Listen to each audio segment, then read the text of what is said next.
Aujourd'hui on est là pour la critique de la saison 2 de One Punch Man. Alors déjà, le chara design annoncé m'avait laissé perplexe durant les bandes annonces. Et c'est pas que mon cas, c'était le cas de beaucoup de personnes parce que One Punch Man a changé d'éditeur ou de trucs comme ça. Du coup le chara design a aussi changé.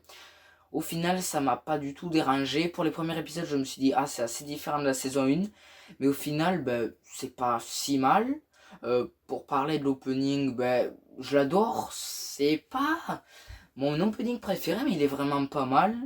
Par contre, les OST, y a rien qui m'a marqué. En revanche, l'intrigue. Alors là, c'est le point le plus négatif de cette saison. J'ai passé un super moment devant donc cet anime et donc devant cette saison. Mais ça, c'était avant la sortie de l'épisode 9. Donc en tout, dans la saison 2 comme dans la saison 1, il y a 12 épisodes. Et bon, vous allez le voir après, c'est bizarre la manière dont ça se finit. Donc malgré quelques bonnes idées, la série tourne vraiment en rond. Euh, le scénario, comme je l'ai dit, tourne en rond. Les combats, ils sont interminables, ça c'est vraiment dommage. Je prends exemple le combat de fin avec Garo. 3 épisodes, il me semble, 3 épisodes sur un combat avec Garo. Et c'est énervant parce que oh, t'as des personnages qui arrivent pour le battre, sauf que oh, Garo, il s'en sort. Puis après, il y a Boom, Gang, Genos. Il y a Lascolopan, Patriarche. Enfin, c'est vraiment interminable, comme je l'ai dit. Et donc, Garo, par exemple, c'est un exemple. Les personnages sont super. Tous sont. On l'a déjà vu dans la saison 1. Mais là, ils sont un peu plus évolués. Sauf que, par exemple, Garo, comme je l'ai dit, il devient assez secondaire. C'est le cas de beaucoup de personnages au final. Et c'est ça le problème. Donc je sais plus. Oh, One, ben oui. Celui qui a créé le manga. Donc c'est pas la faute de l'anime, mais c'est la faute du manga. Parce que, ils ont. Enfin, One, du coup, a créé trop de personnages.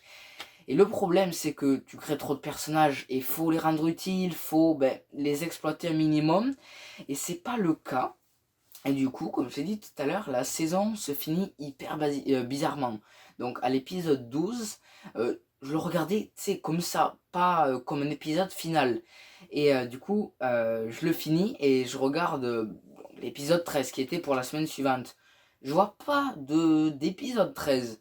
Du coup, j'attends une semaine, il n'y a toujours pas d'épisode 13.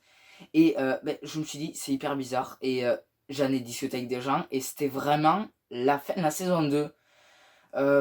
C'est vraiment dommage. C'est nul parce que ça finit. L'intrigue est pas terminée. Enfin, je me souviens même plus comment ça finit. Mais ça aurait pu continuer. Ça devait continuer.